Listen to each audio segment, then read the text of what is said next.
Friday the 13th, Road Trip, Chapter 8, Crying Wolf. The trooper could see the little dark hole where the bullet had pierced his wife's tan leather jacket. He could see the blood oozing out. Her eyes were still open, but her breathing was very labored and shallow. The trooper got to his feet. Immediately, Cliff raised the gun and pointed it right at him. The trooper shook his head. "Cliff," he said, "I'm surprised at you. You are always such a sensitive guy." Cliff fired. But instead of a blast, the gun just clicked, and it clicked again and again each time Cliff pulled the trigger. The trooper laughed. "You guys really thought I was stupid, huh? Just a dumb old cop, huh? You thought I'd put more than one bullet in there? More than one bullet for Tiny Tina?" The trooper reached in his pocket and pulled out his wife's little pistol. It was a dainty woman's gun with a white mother-of-pearl handle. 3 years ago, he'd insisted his wife start keeping the gun in her bedside table. Another dead body had been found, in pieces, in the Crystal Lake woods. Back then, he had worried about his wife's well-being. He felt a little of that old tenderness as he reached down and put the gun into his dying wife's hands. They were cold, those hands. In better years, these little hands had caressed his cheek so kindly. Well, no more. He curled his wife's right forefinger over the trigger and aimed the gun at... Cliff was getting to his feet. He had gotten his legs free. The trooper tried to fire his wife's gun, but now his wife pulled the gun away from him. She wasn't dead, so he had to wrestle with her first. That wasn't too hard. She could barely breathe. He got control of the gun again. Still keeping his wife's finger on the trigger, he turned to fire at Cliff. But Cliff was several yards away, and there were trees in between. The trooper squeezed off one shot, but the bullet pinged into the trunk of a pine. Cliff kept running. The trooper cursed loudly. He pulled the pistol out of his wife's hand so roughly that he broke her finger. Then he started off into the dark forest in pursuit of his best friend.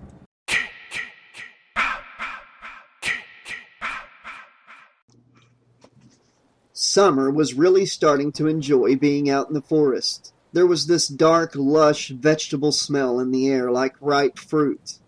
And the way the rain was coming down, it was plastering her parka to her body, soaking her jeans, running down her face and making her lick her lips. It never rained this hard when you lived in town. You had to be out in the woods to really get into the heart of nature. Missy was up ahead, skipping around puddles, playing a kind of hopscotch on the muddy road. push 'em back, she chanted. "Way back!" She tossed an imaginary baton up in the rain-dark air, pretended to catch it.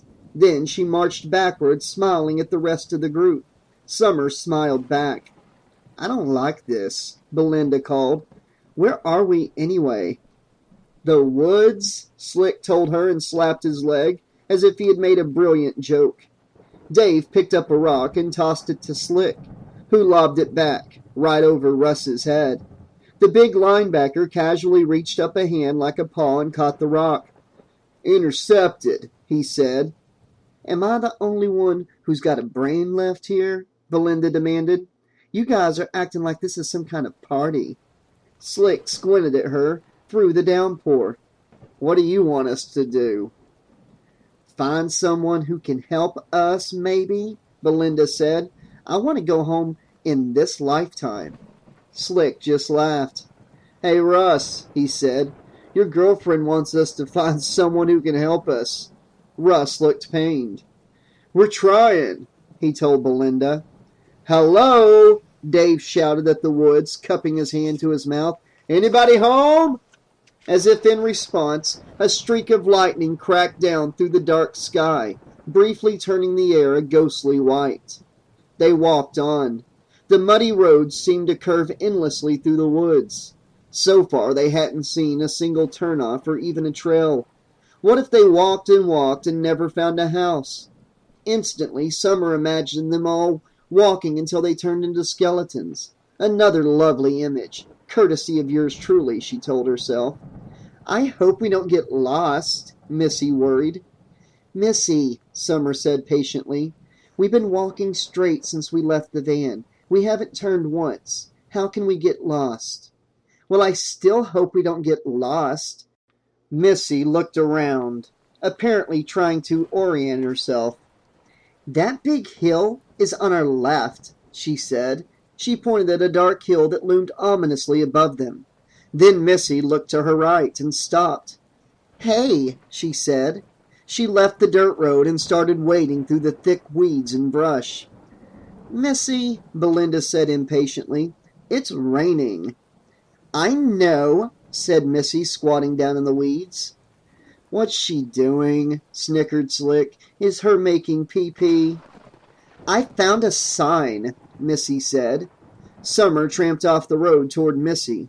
She was kneeling in front of a wooden sign with carved letters that said, Welcome to Camp Crystal Lake. Missy looked up at her, giving her a proud smile. Her skin was glistening with rainwater. She jumped up. I found a camp, she said, clapping her hands. I found a camp. We're saved. We're saved. You see, Dave, I'm not so dumb after all. Though he tried to pull his head back, Missy managed to plant a loud smacker on her boyfriend's cheek. Oh, wow, Slick said when he saw the wooden sign. He suddenly looked very serious. He looked off at the trail that led into the woods. This is awesomely bad, he said. By now, all eyes were on the rangy receiver. He's got them all fooled, thought Summer. She had known him long enough to be able to distinguish among his many fake looks. From the serious look on his face right now, she knew he was about to tell a whopper. Oh, wow, what? Missy said. She bit her lip. You guys ever heard of Camp Crystal Lake? Asked Slick. Missy shook her head from side to side, shaking her braids. Slick scratched his head. Oh, boy, he said. Well, I don't want to scare you. He started to walk back to the road, but Russ put out a hand to stop him. The big linebacker pushed the slim receiver back effortlessly. Let's hear it, Russ said. He crossed his arms. Some people were killed here, Slick said. Yeah, right, Belinda said. I'm not kidding, Slick said back. This place is like haunted or something. It's murder central. A kid drowned at this camp, and he keeps coming back from the grave. Slick! Missy shrieked. Stop it! You're scaring me. Me too, Belinda said. That's not all, Slick continued.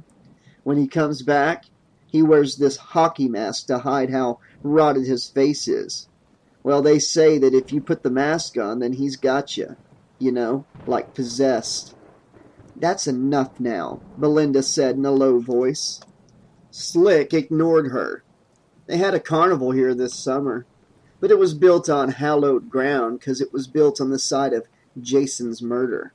So when they drilled down and dug out the foundations for the rides, well, the rides got possessed.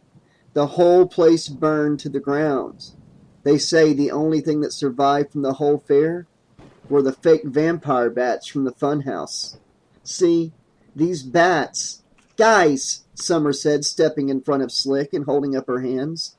Before he gets you any more jazzed, let me explain something about Slick here. Our very first date, he took me to a horror movie. I wasn't scared, right? So he leans over and whispers in my ear that he just saw a big rat run under my feet. I start screaming, but he won't let me go, so I spent the whole movie with my arms around his neck.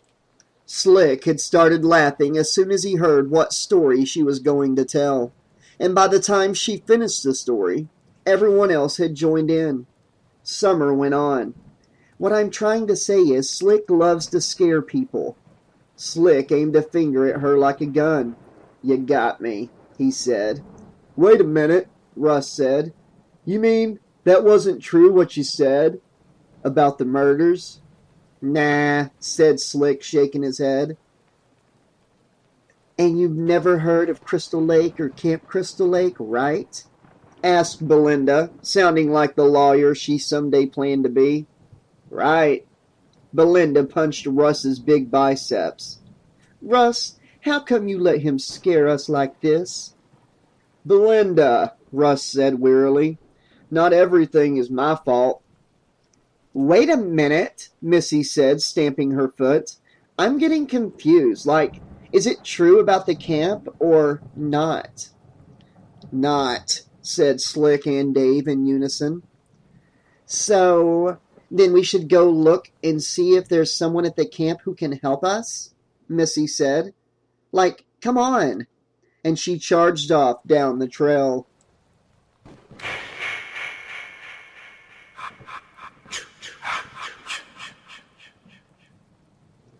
I really think this is going to work, Dave said as he bent back a bony branch that had almost poked out his eye. Work? Something's going to work? Summer asked behind him. Her mood had plummeted all over again because Slick was up ahead and paying her no attention. Yeah, said Dave. I mean, if there's a camp here, there's got to be people. I don't know, Summer said. September isn't exactly camp season. Oh, wow, Missy said, stopping short. Summer bumped into her. I just got scared all over again, Missy said.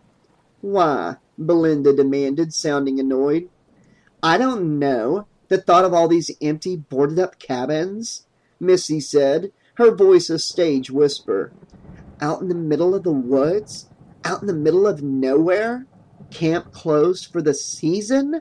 She shivered. Oh, I'm like totally scaring myself. Yeah, camp is a terrifying place, Slick agreed from up ahead. He was standing on a big, lichen-covered rock. Why couldn't we have gotten lost here during, the summer, Missy said. Then there would have been loads of people around and cute little kids doing arts and crafts and... Don't worry, Dave said, cutting her off as he headed towards Slick's rock.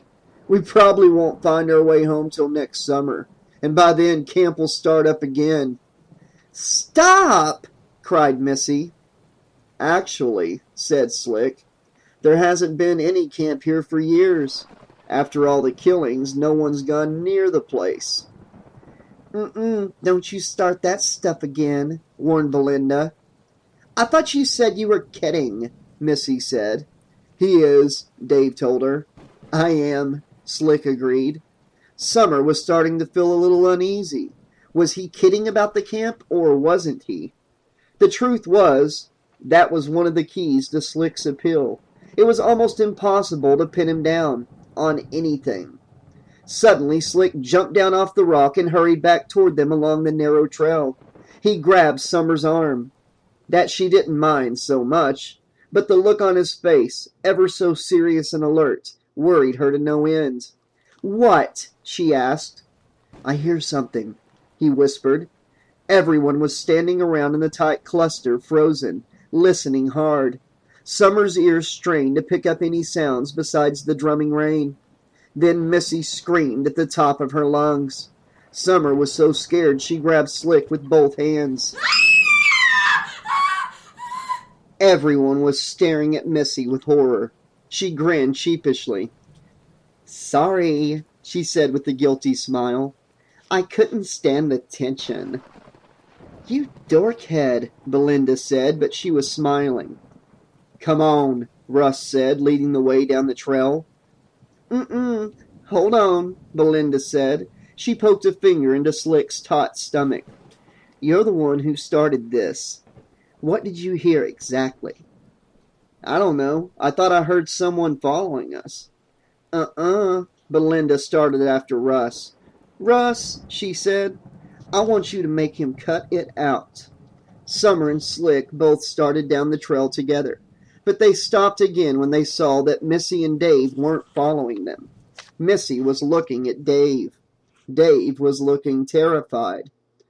Now I hear something, Dave said. His face looked ashen. Summer felt the fear start all over again, but only for an instant. Dave grinned. Gotcha, he said. Oh, you! Missy fake slapped him. Dave was chuckling, so was Slick. You guys are a bunch of real jokesters tonight, aren't you? Belinda said sourly, as the group all gathered again. But you're gonna get yours, let me tell you. Let me promise you. Right, Russ? Russ? Russ still didn't answer. He was staring past them back down the trail. I hear something, he said. Summer's first thought was that it was pretty lame of Russ to try this gag after Slick and Dave had just pulled it on them. There was no way he could fool them a third time. Oh, now, don't you start, Belinda said. I mean it, Russ. Russ Johnson, you start playing tricks on me and you'll regret it. You'll regret it so bad you won't know. Belinda stopped mid-sentence. She turned back and looked down the trail. By now, Summer had heard it too. Russ was not playing a gag. This time there really was someone coming through the woods. Whoever it was, they were thrashing through the wet brush, coming hard.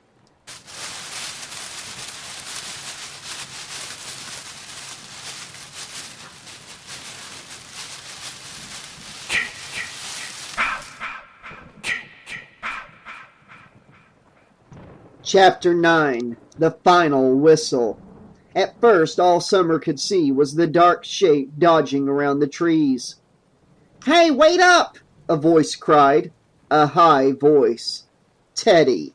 Summer felt the tension flow out of her body like rain as Teddy came running out of the woods. He was pushing his glasses up his nose, grinning at them nervously. His mass of curly hair hadn't lost its odd shape, even though it was sopping wet. Hi, he said as everyone stared at him. Missy took 2 giant steps toward him. She was taller than Teddy. She shook her finger in his face. You idiot, she said. Like, you scared us. Then she walked back to the rest of the group. I scared you? Teddy asked, surprised. He seemed proud of himself. Cool.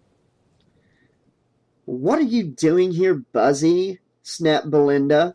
Oh, well, I decided to come with you guys after all. What do you want? Asked Dave. A medal?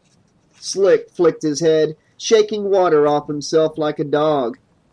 No way, Jose, he told Teddy. Why? Teddy asked, a whine already starting in his voice. What do you mean, no way? Think about it, Buzzy, Slick said. If you come with us, there's going to be no one at the van when Coach comes back. We need someone to wait there, and you already volunteered. I did not volunteer, Teddy said. As usual, he looked close to tears. With 4 older brothers, Summer had been raised on a steady diet of teasing and ribbing and kidding around. She knew how to handle it. That's why her heart went out to Teddy. It was like the guy had no shell to protect himself. Leave him alone, Slick, she said. Slick ignored her. Go back to the van, he told Teddy. Oh, yeah? Well, what if I don't? I mean, you're not the principal. Look, David said, we wouldn't be in this mess if it wasn't for you. So now you have to wait at the van. Don't be a jerk. The guilt trip seemed to work. From the look on his face, Teddy felt defeated. What are you guys going to do? He asked. We're going to look for help, said Slick. What do you think? We'll be back soon, Russ said. Oh, yeah, like I believe that, Teddy said. You guys are just a bunch of liars. You're going partying, aren't you? Slick laughed. Partying? Are you out of your mind? Buzzy, take a look around you. He waved at the woods and the rain. Does this look like a party to you? Teddy wasn't convinced. Okay, who's got the weed? He asked. Teddy was the kind of kid who always thought he was being left out of everything, and the truth was, he usually was. Buzzy, Buzzy, Buzzy Bee, Slick said. How hard did you hit your head in the accident? Use your brain, man. I mean, even if we had some weed with us, which we don't, how would we light the stuff in this rain? It wasn't a very good lie, and as soon as Slick said it, Summer knew he had drugs with him. Slick was quite the pothead. He had tried to get her to smoke marijuana more than once. She had always refused. Fact was, he didn't need to get her high to have his way with her. Slick himself, that was her drug. Him and that long, brooding face of his. She tried to remember back to earlier this afternoon, when she was sure she hated Slick forever. It seemed like years ago. "Then everyone's got to come back to the van," Teddy said feebly, "because I'm getting scared waiting all by myself." No one answered. "Come on," he begged. Dave and Slick both chorused back.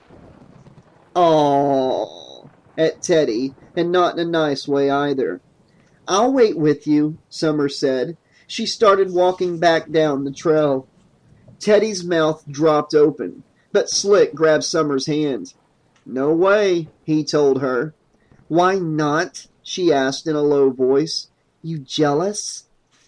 "Don't look in his eyes," she told herself. Slick was like a hypnotist. If she looked too long into those deep pools of amber, she was a goner for sure.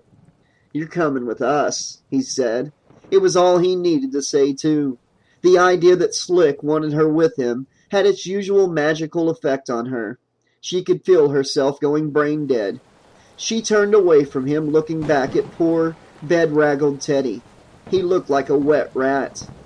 "I guess I'll stay with the group," she said apologetically. "We'll be back soon," Dave told him. Teddy looked at Summer with such hurt in his eyes that she had to look away.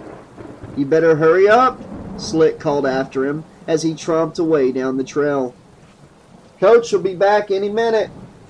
But at that moment, Coach was almost 2 miles away. Wet to the bone, water dripping off of his nose, Coach was trudging down a muddy trail through the woods. He had turned off the main road 5 minutes ago, hoping the trail would lead to a cabin or a house. But no house, no cabin, no nothing. That fool Bateman had really done it this time, Coach growled to himself. That boy was such a booby. He shouldn't even let Buzzy carry the water bottles during timeouts. He certainly never should have let the fool have an important job like trip navigator. What the hell was he thinking of? Buzzy was supposed to be such a bright boy, a genius in computers or something like that. Coach knew better. Any boy who couldn't play ball was a moron. Plain and... Coach turned the bend. The woods came to an abrupt halt. Ahead, a narrow strip of beach led down to a vast gray lake. Coach started plodding along the beach, his shoes sinking deep into the wet sand. There had to be some houses built around a lake like this. Had to be. But as Coach walked along the beach, the narrow strip of sand kept narrowing. Several times Coach stepped into the lake, once up to his knee. Cursing, growling, and hating Bateman more and more, he hiked on. Life was like a football game. You could be on top 1 minute, like he was this afternoon with that come-from-behind victory. And then, 1 second later, bang! Fumble, penalty, car accident, whatever, and you found yourself stumbling around in the dark, in the rain, in the middle of nowhere. Well, in life, as in sports, you kept pushing till you heard the final whistle. And sure enough, as he trudged on, the beach widened again. And up ahead, like a mirage in the moonlight, he saw a car parked on the beach. A patrol car. Coach almost laughed. He couldn't ask for better luck than that. But as he came nearer, he saw that the patrol car was empty, and there were no keys in the ignition. So he couldn't use the cop's radio. He looked around. If the cop was parked on the beach, the cop himself couldn't be far. "Hello?" Coach shouted. "Hello! I've got an emergency here!" He waited. The only answer was the steady thrum of rain and thunder as the storm splashed down on the lake. He shouted again. Then he saw the tracks. They were soggy with rain, but it looked like someone had skied up the hill into the woods, or dragged something up there. Coach started up the hill, calling again. "Hello!" It was like the rain was washing his voice away. He couldn't raise any volume. Coach started into the woods. trading the light of the moonlight beach for almost total darkness among the tall, wet trees.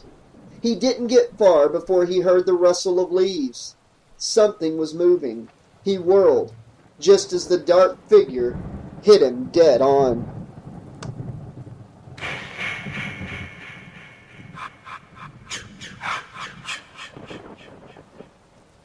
Chapter 10. Dying in the Rain. People had always compared the stout coach to a bowling ball, but right now he looked more like a pin. He fell back, tripped over a root, hit his head hard against a tree, and went down. His attacker kept coming, falling down on top of him. Coach wriggled free before he realized it was a woman. A small woman. As he groped to his knees in the darkness, the woman lay on her back on the ground, talking to him. But in his confusion, he couldn't make out what she was saying.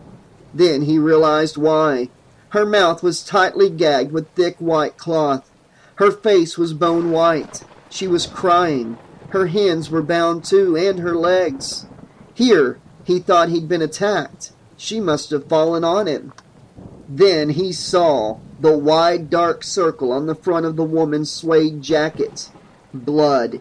He reached behind her head, fumbling with the tight knot. He couldn't loosen it. Her eyes were on his. She was an attractive woman in her mid-30s. Coach could have guessed, with short blonde hair, cropped close up by her ears, page boy style. But those eyes, he couldn't pull his gaze away. They were so soft, so frightened, and as he watched, it was as if the life went right out of them. The eyes stayed open, but they went from staring to not staring. The woman shuddered once, then she was still. Coach was no doctor, but he knew it right then. She had died in his arms. He lowered her head gently back down onto the hard forest floor. Then he stood up. It was like she was still looking at him. He backed away, and he was glad when he broke her line of vision and got away from those big, unseeing eyes. Then the realization hit. Someone had done this to her. Whoever it was, he or they were still on the loose. And Slick and Dave, his two best athletes, his best boys, were waiting for him back at the van, like sitting ducks. Coach started to run.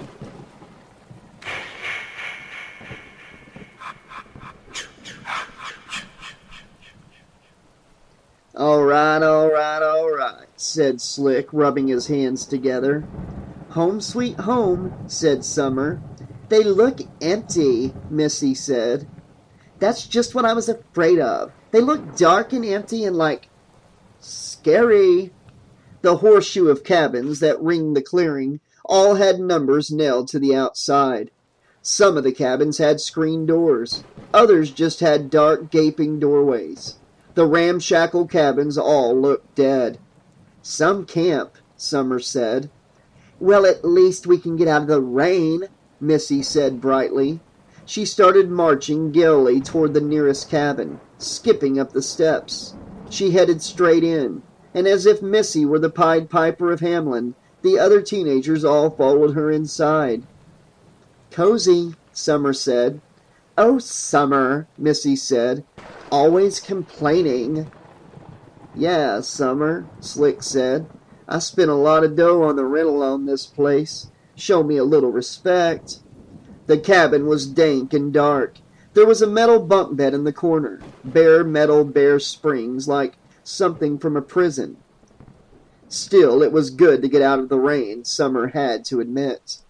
They were all just standing around looking at each other. Summer saw the looks passing between Slick and Dave, saw the looks they were giving her and Belinda and Missy.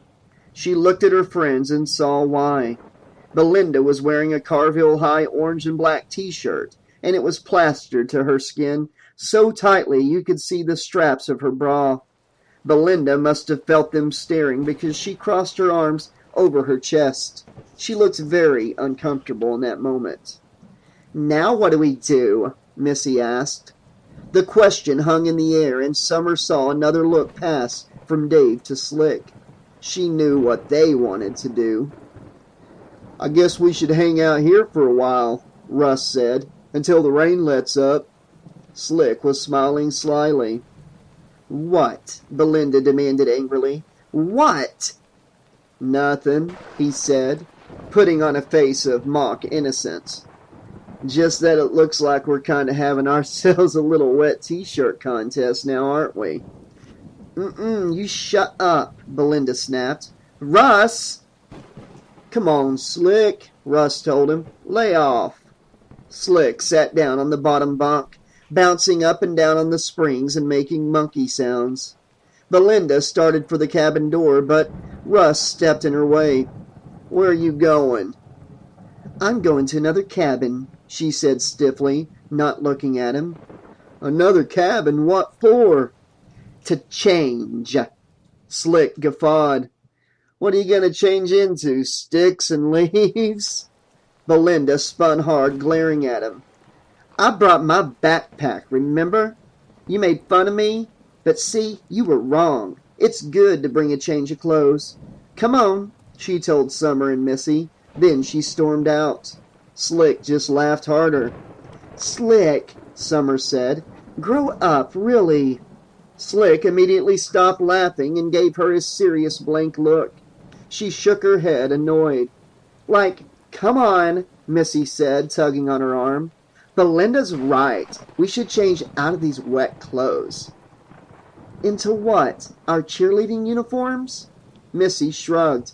Why not? It seemed stupid, but Summer let Missy tug her out the door. Don't be long, Slick called after her. And then she was back outside in the dark and the rain.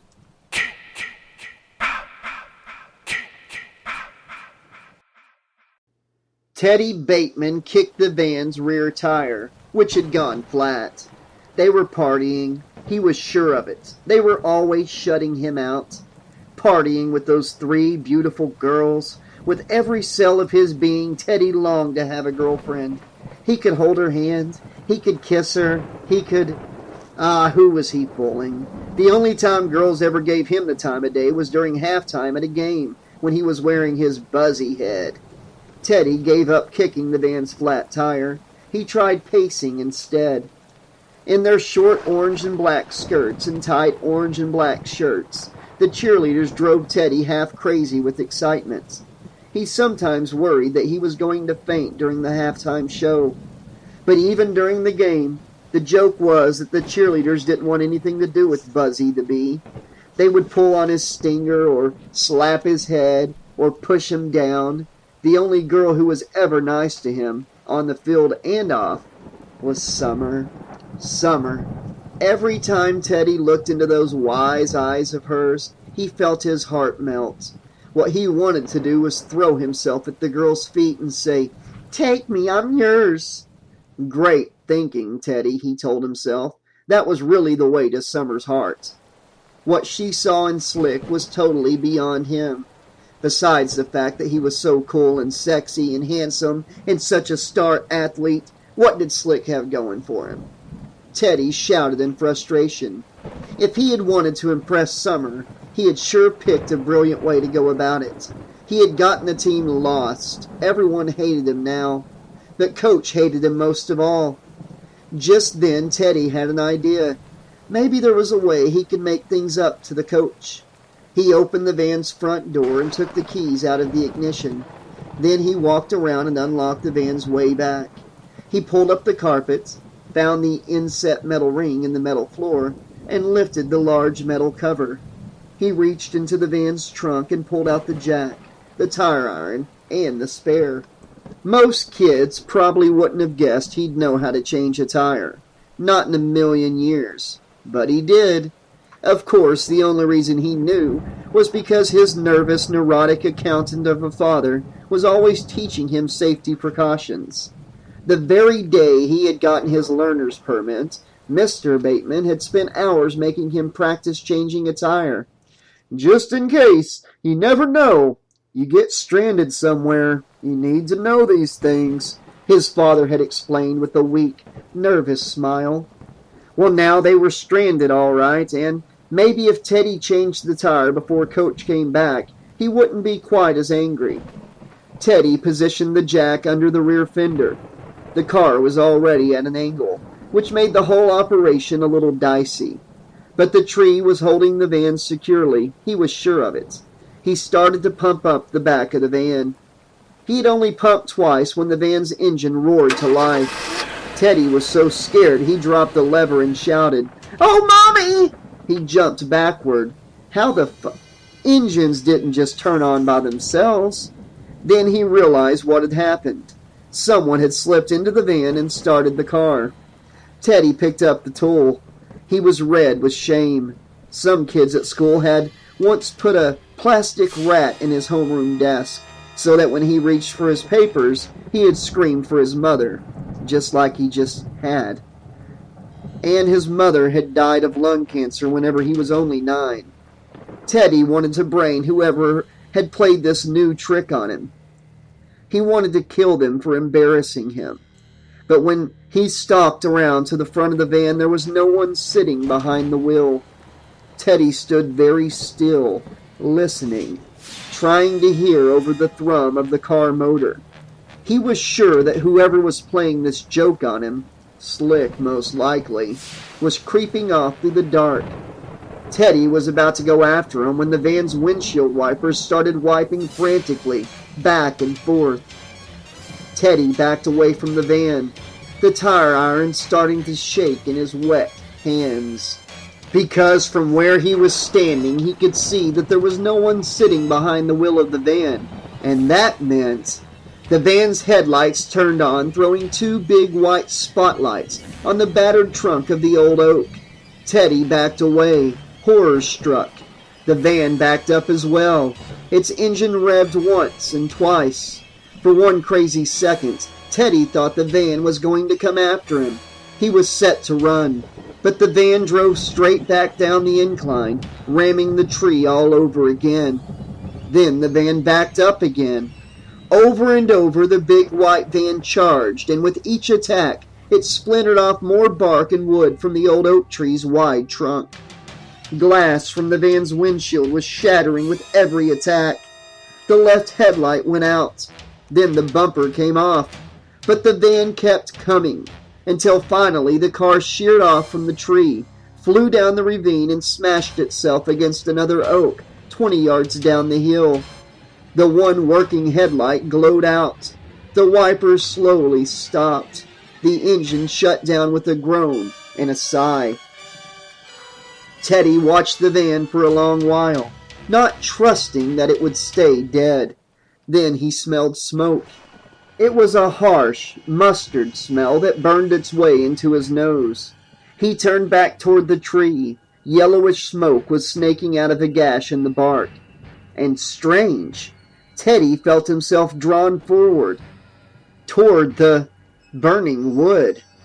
When he came closer, the smoke stopped. Teddy reached out a finger and cautiously traced the tree's wounds. There was moss around the edges of the cut. Scared but unable to stop himself, Teddy rolled up his left shirt sleeve. Then he reached his hand into the narrow gash in the wood. He hated to think what might be living in that hole. Spiders, snakes. But he kept inching his fingers in farther and farther. What was wrong with him? He wasn't himself, he thought, as he sunk his entire forearm into the tree. And then an awful thought occurred to him. The tree was going to clamp down on his arm and bite it off. He was sure of it. He giggled hysterically, because he now realized what had made the van start itself like it had. He had lost his mind. That's what had happened. Too many years of lonely adolescence without a girlfriend had driven him bonkers. He was seeing things. He was dreaming while awake, which meant it was perfectly safe for him to stick his hand the rest of the way into the tree. He pushed his fingertips forward, wiggling them. The slash in the wood got even narrower as it went back. He had to press hard. And then suddenly Teddy's hand slipped forward, so that his arm disappeared up to his shoulder, and his face smacked into the tree's rough bark, dislodging his glasses. At the same second, his fingers closed around something hard and smooth. And the second after that, something inside the tree sank its teeth deep into the palm of his hand.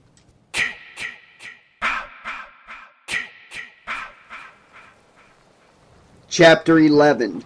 Teddy Grows Up. With a shout, Teddy yanked his hand out of the tree. There was something attached to his hand, something white and round like a giant crab. Whatever it was biting him. The pain thrilled up his arm and screamed throughout his entire body. Teddy waved his hand wildly, but then the pain stopped, and he looked at the object more closely. He was holding a mask, a white hockey mask pitted with dark black holes. The mask wasn't biting him. How could it? It was just a piece of plastic. It must have been his imagination. Must have been the bark of the tree scratching his hand. And then Teddy's legs went wobbly. He began to stagger from tree to tree, trying to hold himself upright by grabbing onto vines, tree trunks, saplings, plants. So strange. In his head, it was as if he were hearing and feeling hundreds of tiny creatures flapping their furry wings. In his mind's eye, he saw 100 bats pouring out of the dark mouth of their cave home. Then he held his breath in pain, and when he looked down, he saw to his horror that a large round bulge was inching slowly up his wrist, up his skinny arm. It was as if the mask had put something into his bloodstream. Whatever it was snaking its way up, up, up toward his heart. And there was a voice in his head now, a boy's voice, but not his own. And the voice was telling him that his only hope was to put the mask on.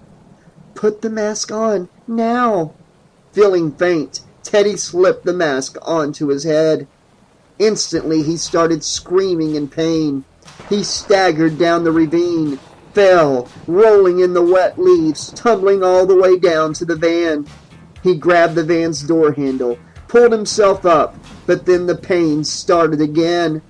He crashed back into the van, shouting in agony. He arched his back.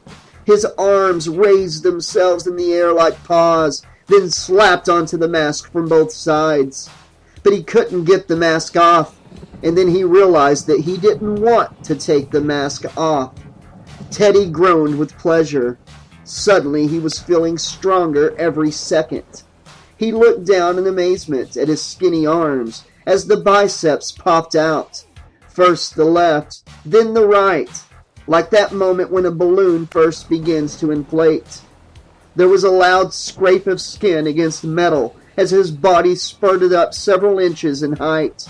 He yelled in agony as his bones stretched. Teddy flexed his hands. They were hairy now. They felt strong enough to rip the heads off the biggest jocks in the world. Okay, this has been chapters 8, 9, 10, and 11 of Friday the 13th Road Trip by Eric Morse. Really enjoying this book so far. It's about neck and neck with the carnival, in my opinion, so far. I got to see where the rest of the story goes. But out of all 4 books so far, this is my favorite possession scene, where Jason actually possessed the person who put the mask on. It just seemed like such a cool written scene that I had to throw in Alice Cooper's The Man Behind the Mask. It just seemed like it fits so good right there. Because it almost feels like Teddy is turning in to Jason. This is something the other books didn't really do. They didn't really transform the other person like bigger and muscled up and everything. I mean, Mitch in the last book was already in like good shape and had those tattoos and they came to life and everything. But I just thought it was really cool how Teddy, actually started transforming. And I thought the song fit right there. Maybe it was too much. Maybe you guys enjoyed it. Let me know in the comments section. But I thought that Man Behind the Mask fit perfect with what was going on there. You had the thunderstorm going on. You had his transformation going on. I just thought it fit. So that's my opinion. As far as characters go, I have a feeling the coach is going to bite the dust whenever he finds the police officer. I just don't see how he's going to get back to the kids without running into that trooper. So we'll see how that goes. Also, Slick seems to be channeling his inner Matthew McConaughey, apparently. And Summer I just cannot get behind her. One second, I like her because she's trying to take up for Teddy and everything, but then the next, she's falling for Slick's bullshit over and over again, and it's just sad. And don't get me started with Missy. I just want to go away, Missy. Just shut up. Go away. And the other two guys, they just seem like maybe Russ is the only one out of all of them that seems to have any sense. We'll find out as we go along. But it looks like the bully is going to feel bad about who he bullied pretty soon when Teddy comes back around. So that's going to be interesting to see who Teddy Jason goes after first. Well, guys, I'll be back very soon with more of Friday the 13th Road Trip. But for the time being, guys, there's a new channel I found today. Well, it's new for me anyways because I just found it. And I think you guys would really enjoy what this guy is doing. The channel is called Something Ghoulish. And I'm telling you guys, if you're a horror fan, you are going to love this channel. He really dissects these movies, behind the scenes stuff, and he talks about it. I've only seen a couple of them, and tomorrow I'm going to be watching as many as I can. It really pulled me in. I really enjoy it as a horror fan. I think you guys will too. It's called Something Ghoulish. I'm going to put a link in the description below. Please, guys, go check it out. Subscribe, drop him a comment, let him know that the 80 Slasher Librarian sent you. I'm probably going to be doing some collabs with this guy pretty soon, so that's going to be fun. But until next time, this has been your friendly neighborhood 80 Slasher Librarian saying, thanks for listening, and remember, we all got to finish these Camp Crystal Lake books together because it's got a dance curve.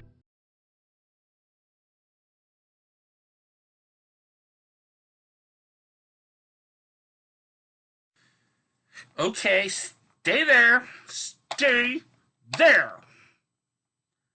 Hey!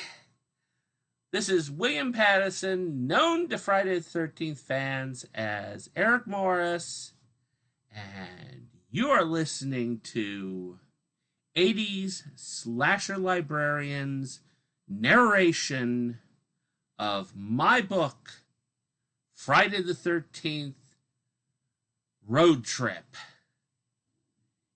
Enjoy. No.